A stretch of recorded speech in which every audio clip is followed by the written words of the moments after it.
un dossier qui a été vraiment le fun à travailler, que j'ai fait, ça fait déjà une couple de mois de cela. C'est un client que, et lui, il avait un véhicule 5 places, il voulait absolument le changer, il n'était pas capable, il avait fait dans les 12 derniers mois au-dessus de 29 applications de crédit pour un prêt automobile éparpillées sur 9 concessionnaires. Puis lui, son objectif, c'était vraiment de changer pour avoir un 7 places parce que sa femme était enceinte et ça ne rentrait plus dans le petit 5 places. Là, quand le client m'a trouvé sur les réseaux sociaux, il m'a appelé, m'a dit que son dossier de crédit, qu'est-ce qui faisait qu'il bloquait, c'est qu'il avait fait 2 faillites, une proposition consommateur, puis c'était tous des événements séparés. Alors, ça comptait comme 3 événements sur le bureau de crédit. Dans un cas comme celle-là, tu te ramasses qu'il n'y a rien à faire en deuxième chance, c'est directement en troisième chance.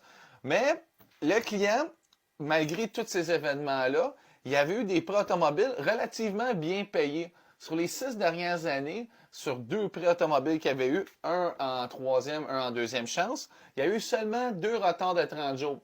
Mais là, qu'est-ce qui arrivait à tous les fois qu'elle allait dans des concessionnaires faire envoyer une demande? Elle se faisait refuser par le système.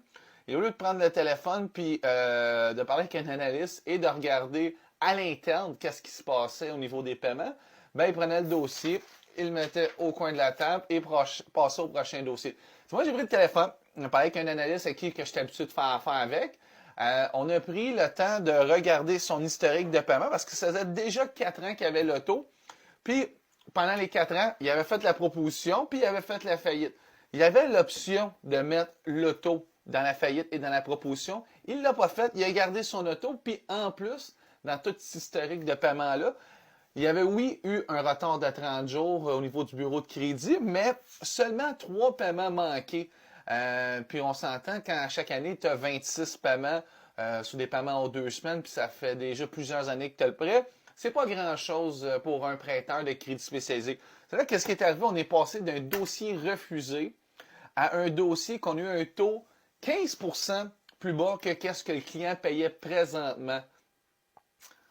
C'est vraiment hot. C'est ça le gars de crédit, oui.